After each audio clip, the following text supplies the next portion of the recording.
For those of you who did get some anointing or want some more, I'm going to pass around, and I know that you ladies didn't. Just rub. I'll show you what to do in a minute. That's just for you to look at, see what frankincense is. The frankincense is the white. The myrrh is the gold, just so you can see. And then on here's, if you want to rub it on your wrist. I don't think you got any. Yeah, take that and make sure everybody gets it.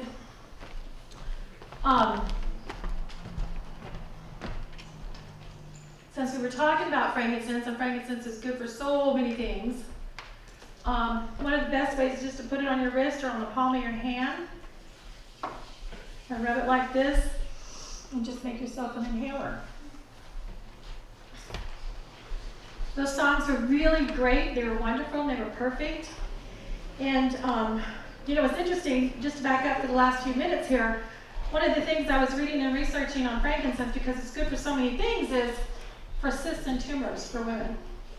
Wow. So that's pretty interesting. At the beginning of the, I think it was the first worship song. This wasn't planned. This is just something Father gave me here before I get started. It truly is humbling and a privilege to be behind this microphone. From the time I was born, the enemy wanted to destroy my life. My legal name is a combination of my mother's name and my father's girlfriend. And about 30, 40 years ago, I was a stench. You all are smelling frankincense right now. It represents purity.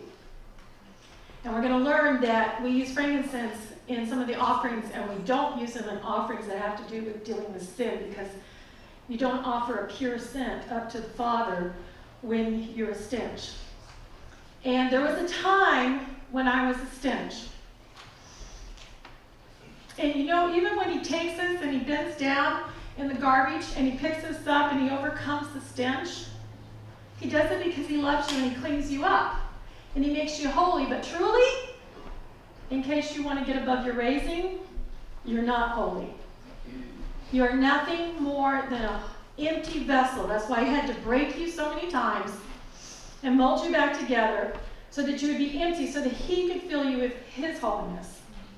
And because he's holy, we are holy.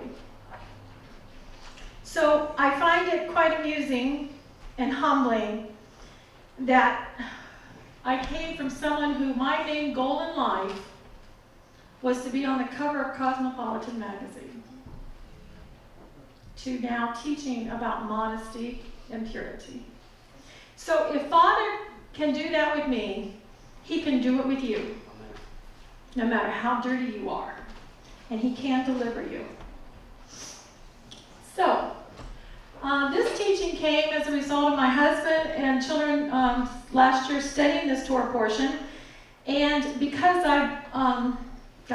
Remnant Remedies existed since at least 2007, and I was studying the Torah portions and the representation, the symbology of some of the Torah oils with my studies with Rivka, I knew that purity represented, frankincense represented purity. So I found it quite interesting during this Torah portion that it was not offered. And so I had to do some more research. So we call this no frankincense, no purity. And it's Shimon in the Torah from Numbers chapter 5, 11 through 31. Frankincense, as you see, you have the white frankincense. The whiter it is, the more pure it is. The very whitest usually never makes it out of the country of Ammon because it belongs to the king of Ammon. But the purest that we can get after they're done with the fine pickings, we get frankincense. And one of the other names for frankincense is olibanum. And one of the roots in there is labana. And it comes from the word, we have inside that word, white or whiteness. It could also be from the smoke that rises when it's lit, because it was the resin itself was lit, and it was part of the keteret too. I don't know if I'm going too far. So in Exodus 30:34, and it says, "And Yahweh said unto Moses, Take unto thee sweet spices." Note, all the spices are not indicated there. So before you get in wars about what is and isn't in it, you need to realize that was a secret recipe that belonged to the Kohen. Stacte, onycha, and galbanum. And these sweet spices with pure frankincense. Of each shall there be a like weight, and thou shalt make it a perfume, pure and holy. Now, we get from Labana, we also get the word heart, or labah. And we also, from that form of that word, can get heart, or flame, or like the flame of a lion. I think it has to do with the mane going out around the head of a lion. It also can be related to thirst, or an inside desire or thirst. Psalms 125, 4-5. Do good, O Yahweh, unto those that be good, and to them that are upright in their hearts. As for such as turn aside unto their crooked ways, Yahweh shall lead them forth with the workers of iniquity. But shalom shall be upon Israel. And I think we've seen the last several weeks, even from the last time I taught and what Brittany and David have been teaching on, the trials and the tribulations and the judgments, what comes as a result of them, and your perspective is on which side of righteousness are you on. Are you of the wicked or are you of the righteous? In biblical aromatherapy, particularly from a Torah perspective versus a secular perspective, in the secular world, a lot of the meanings of the words are lost. In Hebrew, there's deeper meanings, and we know that the Hebrew words themselves can actually define what these meanings are and more of the depth of what they're for. Most of that's lost in the secular world, and there are symbologies or meanings that are studied in the Torah that relate to certain oils, especially the oils of the Bible. And in aromatherapy, remember that not to be able to smell is considered to be spiritually and emotionally hindered. Okay? And remember that Elohim is going to judge us by our aroma. And our aroma is a combination of our works and our faithfulness. Okay? Our obedience. And oils are for the soul, the spirit, and the body. And they can heal emotions. And frankincense in particular has had some incredible research and results. I have a gentleman customer who, which by the way, we're running a really great, best special we've ever run on frankincense right now. So if you go to renewready.net, you want to check that out and read more about what you can do. But I have a gentleman who, he was so sick for so long, he had to quit his job. He had 6 children, a wonderful Christian man. And he got so sick that he got to the place where he told me he could not feel emotion and he could not feel love anymore. Now imagine a man with 6 children with that problem. And he said he had to go on the memory of the love for his children and his wife. And he started using our sacred frankincense for therapy. I know women who are off their bipolar medications and their depression medications using frankincense. Does a lot of physical things. It's one of the best all-around essential oils. But that's not the purpose of this today. Some of the things in the symbology is myrrh. Myrrh can represent belonging and prophecy. Spikenard, forgiveness, or being forgiven. Cinnamon, holiness. There's some great stories out there about people who use cinnamon and cause havoc at the workplace because anyone with demons seems to come out and get irate. There's some great stories about that. Cedarwood, righteousness. You know, the tree is upright by its very nature. Sandalwood, a form of worship. It invokes that emotionally and spiritually, even physically. Hyssop, very interesting one. We won't go into that, but of course, when you think of hyssop, you can think of Yeshua being up on the cross. Hyssop is considered to remove evil. Remember the lentil right before the Exodus. And if I used to think that was really strange, but when I started researching that they actually get rid of bacteria and viruses are like demons, they need a host, I would consider those evil. There's bad viruses and bacteria. And I believe one of the reasons Yahushua did not accept it while he was up on the execution stake is because he wasn't there for the purpose of the healing remedies of hyssop. He was there to take on. And so I think personally that's the reason why he didn't accept it. Remember that David cried out and asked to be purged with hyssop. But note, he did it after repentance of the heart. So you can't just slap on a little hyssop and get cleaned up if you're not repentant of heart. And frankincense, of course, represents purity. And so with I get to blend, a lot of times it is just a spirit-led blending. And I like to take the symbologies of different oils and mix them as if telling a story to create a blend until I get to where I want. Or I might say I have certain things in my mind I want to mix, but then I go back and look at the symbology and look at what I created in the story with those words. And of course there's many more.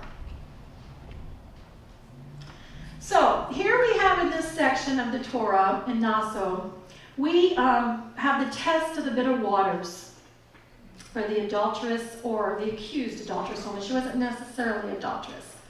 And I know a lot of women have said, this passage of the scripture is really unfair to women. Okay? And I'm going to suggest to you, it's not. It's actually more than fair. And our Greco-Roman American mindset needs to be changed. And even the 10 Commandments, we always look at them in a negative perspective. But to be able to say, thou shalt not commit adultery, on the positive note means I have a right. And I don't know that a right's the right word, but my Father in heaven guarantees to protect me, and I have the right, again, I don't think that's the right word, to secure that my husband be faithful to me. Amen. There's a positive. If you're not supposed to envy or covet or steal, then that means the flip side of that is Father's going to protect what he's given you steward of. Yes. Okay, there's a positive to all those commandments. So look at the flip side. And what would a world be like if he didn't put those down to protect those he loves? So we have the spirit of jealousy. It actually transitions, this ruach transitions to the husband. And it's like basically a spirit comes over him, whether it's well-founded or whether it's not, which there are ramifications depending on why he got that spirit. And I always have this question of how could a magical concoction, look like witchcraft to me when I read the story, indicate if a woman was lying or not? Seriously. And I say inquiring minds want to know. Because if Father said he doesn't believe or he doesn't accept, if he will not tolerate witchcraft, surely it can't be witchcraft, right? So, how did it cause her belly to rot or to conceive? And again, we know that pharmacy and witchcraft is forbidden. So it must be that we just don't understand the context, and perhaps we don't have all the details. It would necessitate knowing the trade secrets of being a Kohen or a priest, which the average person did not know. I also want to take a look at the word shemen versus shaman. The Kohanim were mediators between the people and Elohim, including the healing arts for the mind, soul, and the body for the people of Israel. Shamans or Indians did do the same job. They're the medicine men. They're the mediators between the people and their God. And both use spices, herbs, and shemen for worship and for healing. We remember in Genesis 11:1, there was one language in all the earth. It looks a little confusing when you transition from 10 to 11 because of the wording, but they look like they might conflict, but they don't. They're really more like one's a dialect and one is definitely a language, one language. And it stayed that way into the Tower of Babel. And so I say that if all languages came from the original language, and I play this all the time in my head, it's amazing how many words in different languages, if you just take the initial sounds and break them down to Hebrew letters, how they relate to the meanings of the words. Right. And so I say it's just a vowel differentiation between shaman and shimon. And we know that many of the Native American Indians are from the lost tribes of Israel, and in particular the Cherokees were very, very well known for only having one god. And they actually have artifacts and things that date them back to the Israelites. They had menorahs and all kinds of things in their artifacts. So shimon is both used and it's the pressed fluid of the seed of life of plants to heal.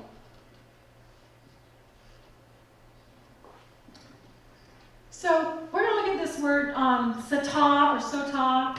It means to deviate from duty, decline, turn. Oh, it's a wayward wife. And of course, Miss Brittany has done a very good job of defining that for us the last week or two. And in Numbers 5:12, we speak unto the children of Israel and say unto them, if any man's wife go aside, decline, turn, deviate from duty, and commit a trespass, ma'al, which is a sin, a treachery, to ascend or elevate, or have a priority against him, is the context that we're looking at.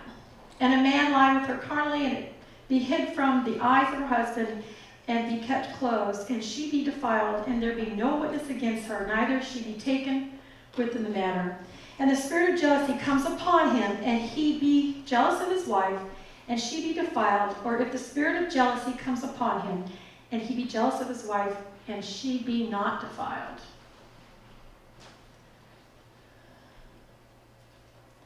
So, ask and judge yourself. Are we declining from our duties to our families, to our husbands, to our children, and from our Elohim? There's a lot of lessons to learn in this Torah passage. Are we elevating and giving ourselves priority, or those that we are stewards over and our Creator? Are we elevating ourselves above them? Are we turning away from them? Are we making them jealous with their time? You know, I have to be very conscientious. I'm not even sure that I do a good job, but I do try very hard to stay in tune with, if I'm spending too much time with Remnant Remedy, if I'm spending too much time with ministry and not spending enough time or attention to my husband or my children. I have not always been really good at that, but I do try. And I think that's part of the promise of being preacher kids, eh? Of course, in the past, I used to always think, hey, we're all in this together. This is what we're called to do. We need to minister together. But the fact is, our children and our husbands, no matter what we're doing, whatever our work is, they need to know that they're more important than anything else on the planet. You know, I know one person who was in ministry, very popular in the 80s, 90s, and it just baffled me that him and his wife got divorced to save their ministry. Yeah. And of course, their ministries are gone. Because if they can't save their marriage, they got no ministry. And so, we want to see if there's any wicked way in us and that leads us away from everlasting. So search me, O God, and know my heart, and try me and know my thoughts. So we're to avoid the appearance of evil. In 1 Thessalonians 5:22, it says basically to abstain from all appearance of evil. And the very God of Shalom sanctify you wholly, and I pray, God, your whole spirit and soul and body be preserved blameless unto the coming of our Mashiach. Faithful is he that calls you, who will also do it. Now notice, if we're just faithful, he'll do it. Because honestly, I don't think we can do it ourselves. It's like another verse that I think is quite interesting. Wise as serpents, but harmless or innocent as doves. And I just always thought that's a really bad translation. Because the word there means to be unmixed in the Greek. Okay? And that's the original sin. Is the mixing, right? From the trees and eating from that. And that it will be the end of it. On the day of the Lord, there will be no more mixing. It'll be done. It'll be taken care of and eradicated. So I want to make sure we get to the part that we need to get to. So I'm not going to spend too much time there. But it also needs to be morally pure and integrity. To leave no room for doubt for your spouse or your family or for your God. Naso, of course, means lift up and examine, and I won't outdo Miss Brittany.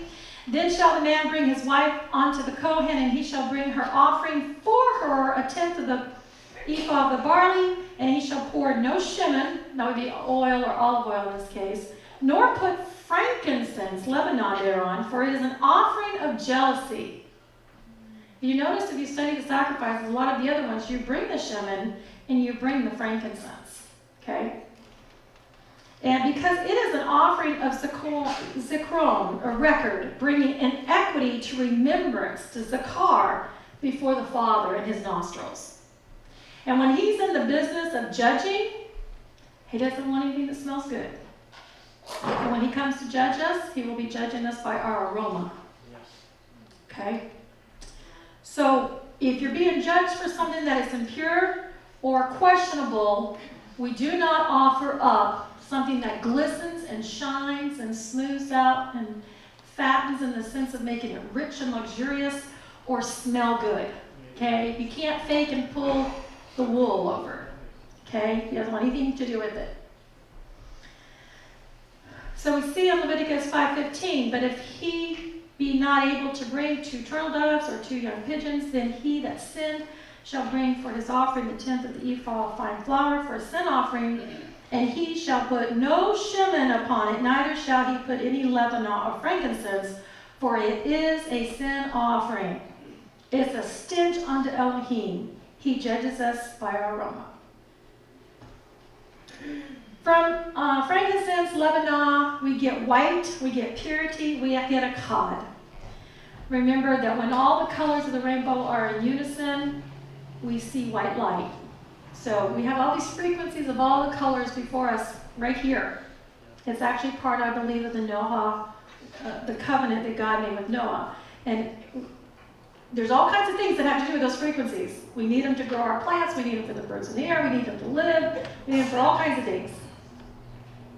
But when it's perfect, it's a cod, it's white. And what is the wedding garment? White. So when you see white, don't think of just no color or just white. Think of the rainbow in perfect unison. Okay? Being a cod, being pure. And Yahushua is a cod with Elohim. And that's his desire for us to be a cod with him. When you remember Yeshua, Jesus, he prayed for that. During Rosh Chodesh, when the sun and the moon and the earth, when they line up just perfect and you can't see the sun or the moon, okay, that's perfect unison. And he's going to come back during that time, I believe during the 7th month Rosh Chodesh, when the new moon renewal. Not at the sighting of the moon. I know there'll be people that argue with me, but if you get to the sighting of the moon, it's too late. And the way you can tell that is look at the sacrifices, study the sacrifices, what was offered during that time. That's how one of the ways you can differentiate. His name in Zechariah 14:9 is Echad. In the future, presently I'm sure, but it's part of the mystery. It's the mystery of us all. I've been studying a little bit on the physics and how they believe that space has really been ignored from physics. And it's actually what connects everything and is in everything. But what's in the space? Vibrations and frequencies and oscillations. And what do we know that Debar can mean? So the Debar, the space, whatever they want to call it, is in everything and connects all things throughout all creation. Now, one thing we want to look at, this husband didn't go out and shoot his wife or beat her up. Okay? He did the proper protocol. Vengeance is mine, says Elohim. So let's keep this in mind. And we got some verses there. I don't know how I'm doing on time. I'm always running too much over. So we have these verses here in Isaiah 63. Remember, Yahweh says, vengeance is mine. So he didn't take it upon himself to make this judgment. And of course, what would happen if he was wrong? Wouldn't that be awful? Really awful. That's 24 that's gone, right? Okay, let's look at Noah's water test. We had Noah, he had a water test, right? He obeyed and he overcame. Those waters either destroyed you or they saved you. Okay? When the bitter waters come, you better know that you better be on the right side. The same thing for this woman. Okay? If she's not on the right side, if she's not innocent and righteous, those waters are going to destroy her. But if they're good, if she's good, then she's going to conceive and bring forth life, just like Noah and his sons did. Okay?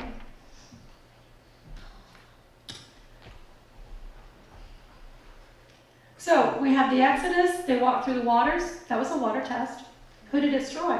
Pharaoh and his army. And Israel got to walk to life. We have a future water test. I think this one's a little interesting. I speculate on it. In Revelation 12:14, it says, "And the serpent cast out of his mouth waters of flood after the woman, so that he might cause her to be carried away in a flood. But the earth opens up as a chasm, saves her." So we have a future water test. You better make sure you're walking right and smell good. Okay? Or are you going with the water? Okay. Now we're going to talk, and this is hopefully what we'll spend most time on. If for whatever reason I don't finish this, because it's only 5,000 words on an article, you can go to remnantremedy.net and click on Teaching and Learning, or just go directly to livingstones.tabernacle.org. And there's an article there called No Frankincense, No Purity, and go into a lot more detail. So, as Paul Harvey used to say, there's the rest of the story. Okay, so there's some things that we need to bring out. And a lot of this I got from some Jewish sources, some from the sages and different things in my study books. And so we're going to talk about them. First of all, she could have avoided the test, okay? Yeah. This is the first problem. So for many of us, we could avoid the test if we just would make sure we weren't making any appearance of evil. Okay? Don't leave a doubt in people's minds as to where you stand. To your husband, to your spouse, to your children, to your friends, etc. And in this particular case also, for women and men, dress modestly. Don't provoke your spouse. If you're a single woman, don't provoke your girlfriends. They have to keep up with you. Even married women. I mean, oh my goodness. We just don't need that always flashing before our face, people. A lot of us don't have good, secure backgrounds. You wouldn't believe how women can affect women, how men can affect men, and have no idea, just because of your poor choice of being modest versus immodest. Take priority to tending to your husband. Now, husbands, I want to say something to you. If you treat your wife the way Elohim treats his bride, even when she doesn't feel like it, she will muster up to be with you because she knows you love her and you're patient and you're kind and you're always doing things to make her want to be with you. So, take the priority of tending to your husband. Women, if you're not wanting to be with your husband, find out why. Did you eat too much? Are you feeling lousy? Are you too tired? Okay, I'm getting real here. What are you going to do? How do we do this with the Lord? What are things that we do in our lives that keeps us from wanting to spend time with Him and being available? It's really our sin. It's what we did. It's almost like what we did or didn't do, right? All right. The other thing is, this woman was in seclusion with a man and had time to have committed adultery. Now, there were no witnesses. That's why we have this special test. Otherwise, if we had 2 or 3 witnesses, she could have been, they could have judicially taken care of it. Okay? So she had turned aside. In my opinion, she was probably not having relations with her husband or paying attention or cooking his meals. I don't know. He was jealous. She's paying attention to somebody else. She's away too long, too much, maybe dressing immodestly, who knows. But, Father's like that with us too. You're spending too much time over there watching, Bozo the Clown or whatever it is. And you're not spending time with me. Okay? I need you to minister to me. I need you to worship. I need you to let me give you milk. Real milk from my bosom. Okay? So, we've got to look at these things, how we do these in our relationships with our Father in heaven and for each other. And are you emotionally, spiritually, whatever it is, robbing? And because you're going to fill your time with something. Okay? Ask yourself, your friends, your activities, are they building you up for Him and to be righteous and holy? Or is it so lukewarm, or is it tearing you down? Young people, if you're looking and dating, or just looking for the right spouse, I'm going to tell you one of the number one ways you can tell if you're with the right person. Does that person drive you to know your Heavenly Father more? Or they are attention grabber? Which one is it? Do they smell good? They could smell good, but smell can be deceiving. Okay? So, do they drive you to a stronger relationship with Elohim? Because if they don't, they're not going to be on that journey with you. They're going to temporarily take your affections, and when it's all said and done, you're going to be left in the dust. So, to add insult into injury, she'd done all these things. It's interesting, that word jealous, we've been taught in this culture that jealousy is a bad word. Well, we should have a righteous jealousy. Not an absurd kind of jealousy of insecurity or whatever, but we should have a righteous jealousy. And unfortunately, we have taken that away from men and women in this culture. And I thought it was interesting, the word kana there actually can connotate gathering for the seed. So Father is jealous. He's a jealous God. Your husband, your caretaker, your mother, your father, they're gathering for that seed. They're gathering for that harvest. Okay? And their job, they've given their whole lives. See, parents, kids don't get this. Your parents aren't trying to be mean. They've given their life, their livelihood, their time for you. For most of you to just get up and walk away and never ask for their blessing or permission for things you do in life. 99% of us are robbed of being able to bless and give our children with proper authority away. Getting a little carried away here. Because like the seed first ruler. So, his desire is for his wife. Let's look at his perspective. Okay, the poor woman. Wait a minute, let's look at the Father in heaven. Let's look at her husband. He has the desire to be with his wife. After all, he went out to win her, paid the bride price for her. He has a right. He has a desire. And let me tell you, there's a lot of women out there who have a husband who have no desire for them. That's not good for your self-esteem. I know, yeah. Okay? Men, you need to desire your wife or find some way to. Women, you need to desire your husbands. Many men are never desired by their wives because the women can't get outside of themselves and see that this man who protects and provides and cares for them, even though he might not do things all right, he earned it. Okay? Let's recognize and honor his position. He longs for her. He wants intimacy with her. He doesn't want just sex. He wants intimacy. He wants time. He longs to be pene, face to face with her. Why doesn't she want to be? I'm probably going to get really offbeat here. That's all right, guys. Now, please, if you're not married, relate this to Elohim, okay? I know I get accused of talking about sex too much. Makes the world go round. It's the way creation is. That's right. lose my thought here.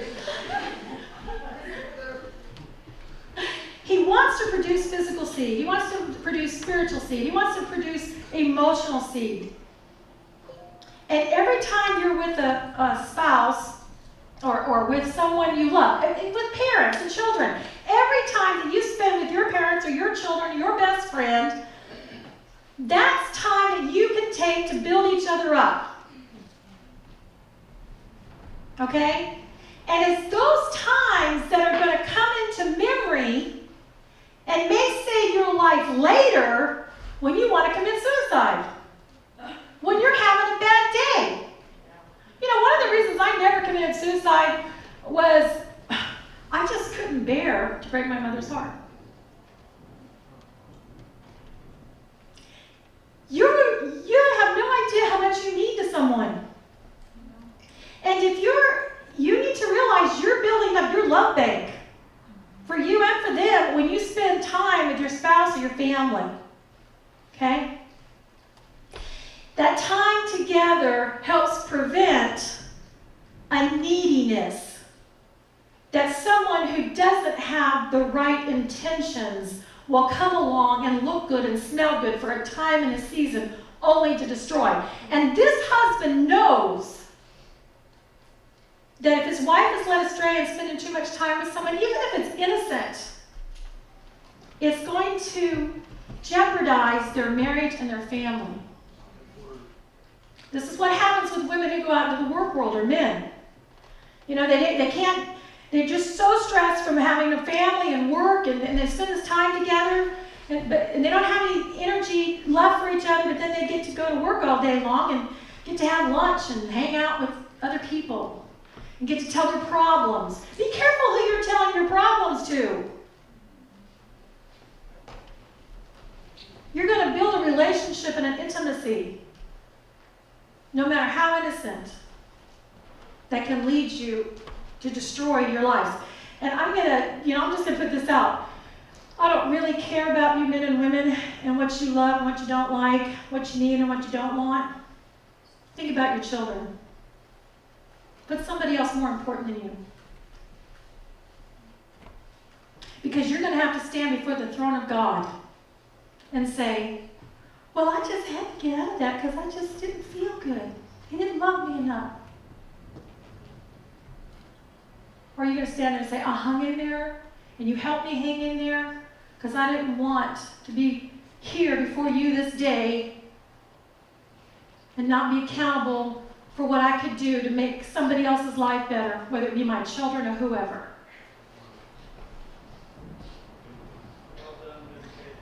Time takes away. So every time that you're out from your spouse, you're out from Elohim's and being intimate with him, you're not under his strong arms and his protection and his love and his reach. And if you were with him and you spent some intimate time with him, anyone who has been married knows, and even those who aren't, when they have little flutters, there's an afterglow. And it lasts for hours and it affects your hormones. So we need to be careful with who and what we're spending time with.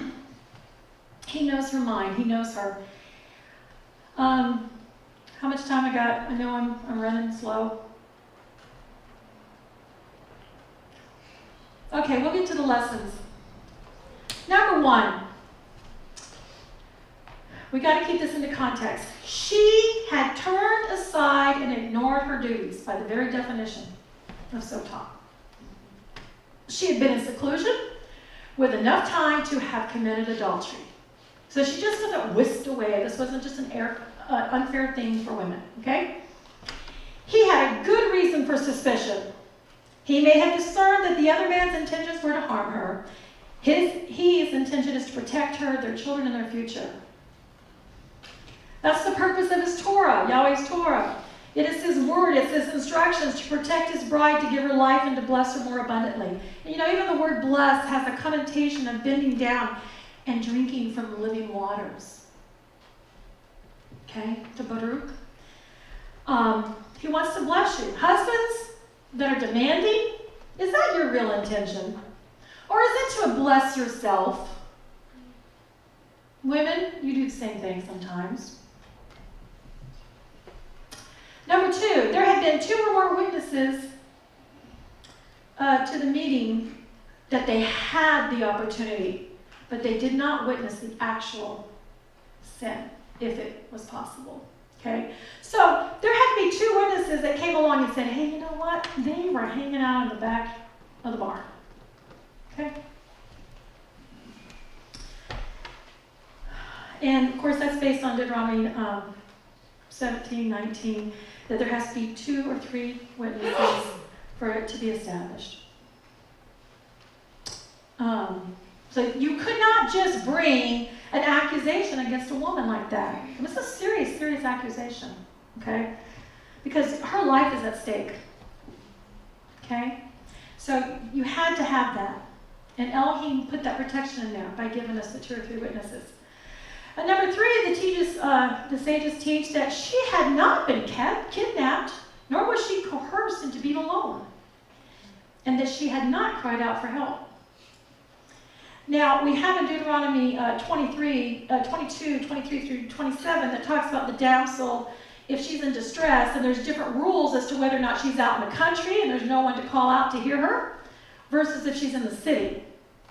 Okay? So if you're in the city or there are a lot of people around, you darn well better have called out if it was an inappropriate thing. Yeah. Otherwise, your life is at stake after it's all done and said. But if you called out and that person harmed you, you were judged as innocent. You could be redeemed. But then I'm going to say something. There are times when they're just pure evil men. That's all there is to it. But, again, I ask you women, how are you dressing? How are you behaving? You can entice even the best of men. And you have to answer to your God for that. And those women who do it, they know what I'm talking about. It's power, control, and manipulation. You can call upon his name for mercy and deliverance. He wants to protect your honor and bring you back into his home and have intimate relationship with you. And this is important for us corporately because we as a people are not living in his house under his divine protection in the sense that we're exiles. He wants to bring us all back to his land, to his house, to protect us against all the nations. Number 4, without 2 or 3 witnesses, she needed a miracle to prove her innocent, or she was going to die, and her husband wasn't going to trust her. Now, if her husband was jealous without cause, she would give birth without pain, say the sages, I like that part, as a blessing to her for having been humiliated by him. So, lest you think he had evil thoughts, because he had, maybe some eyes on somebody else. That's supposedly what happened. Number 5, if she was guilty and drank the water, she would die. She knew this. So this would cause her most likely to confess. If she confessed, then the husband could be rightfully set free of her unfaithfulness and give back the ketubah rights. She would lose them, but her life would be spared because there was no judicially accepted evidence of 2 or 3 witnesses. So I think that's more than merciful, and it's more than fair to the husband or your maker or your creator. Number 6, if she was guilty and didn't confess, then she would die a painful death, and her male adulterer would be sentenced to death. So, see, the men didn't get off here. Father is more than fair. In our culture, if we're reading scripture and it doesn't make sense to us and we don't think it's fair, we don't know our Father. We don't know our Creator. Every law in that book is to protect us, to give life and protection. The sages say that this was the only Holocaust procedure from Torah that required a supernatural intervention. It was akin to the Exodus waters. He delivers his people. This is from the Humash of the Torah, it says, it was a miracle that occurred on a regular basis as long as the Jewish people or Israel were preponderantly God-fearing and deserving of his presence in their midst. It lost its effect and was discontinued by the Sanhedrin during the Second Temple era when the nation was no longer worthy. I would like to have that, wouldn't you? Could have come in handy a few times. I might not have been married 9 years to an adulterer. Number 8. 2 reasons for the bitter water test. If she was guilty, it offered the verdict for her sin and was definitely a deterrent to the rest of Israel. That's one of the problems we have. Anybody my age knows this from school. When we went to school, if we did something bad, what happened? Whop! Ruler across here, arm behind me, and when you got home. You didn't want to do that. The problem today is we let so much sin go that it's unfair to the young people. They think they can get away with it.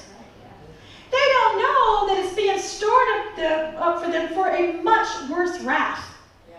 It's not really fair to them. It will destroy their life.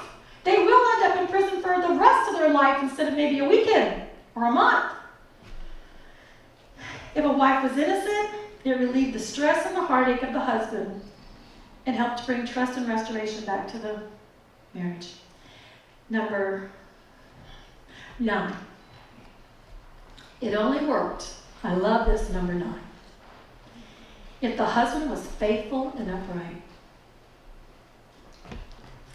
If he was guilty of sin, especially adultery, the waters would not affect the wife. Wow. Isn't this just like our bridegroom? He only expects holiness because he is holy. Now, I think we have enough time to go through this. These are kind of the steps that were taken. The Kohen would take the offering, the barley that we described earlier, and put it in the woman's hand, and she was required to make an oath of her innocence before the Lord. Then the Kohen would prepare the bitter water that the woman would be required to drink. This is that little magical potion. It gets even weirder, though, when you read this. The priest would take an earthen drinking vessel and fill it with water taken from the bronze laver or wash basin, mixing it with some dust from the Mishkan floor and stirring it into the water. Now, there's a whole lot to go into here that we don't have time. But there was a lot of power and energy in that dust. Because you got to remember that Elohim's presence was there, the Ark of the Covenant was there, and minerals in the dirt, and from creation in Genesis we see that he spoke his word and all those vibrations were in the water, and from that everything was created. So this is all connected, okay? The priest would write on a scroll a curse. You don't think that what you write, what you paint, what you say doesn't matter? You're either given to bar, life and vibrations of frequency, or you're given to bear life and vibrations of disorder and death. And everything you think, say, and do. So they would write the curse on the scroll that would describe her punishment. On a side note, Rachel, she was the one sitting on the graven image. Did not her husband say whoever has that basically will die? I believe that's why she died during childbirth. That vibrational frequency energy was right there in the blood and with what she was doing. Okay, so he wrote it. He wrote the curse on there, her punishment. He wrote the sacred name of Elohim, and he immersed it into the water so that the words of the oath rubbed off or dissolved into the water of the drinking vessel. She was then given the bitter water to drink. If she was guilty, she died, and if not, she would conceive and give life. Now, this is quite interesting when we think about homeopathy that's made with frequencies and energy. Mineral elixirs, they take the energy.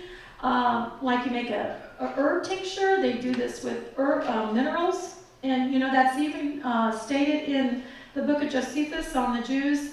The Essenes used to do that. And today we have a modern Dr. Masaru Emoto, who has done a lot of work and research with writing and speaking with written words in water. And one of the ways we sell these EMS shields and things that works, which is created and done by a Messianic Jew who lives in Israel, is that she was in some training programs and she saw where they would take a laser light as a medium, shoot it through a homeopathy or a bottle of herbs, and see that same energy and frequency transfer into a person using the light as a medium, that same frequency. And they would take these same frequencies, and we can do this because of computers, and digitize, say, a chamomile flower's energy, digitize it into water, freeze the water, and what does the crystals in the water look like? The chamomile flower. So when you speak, it's energy out there.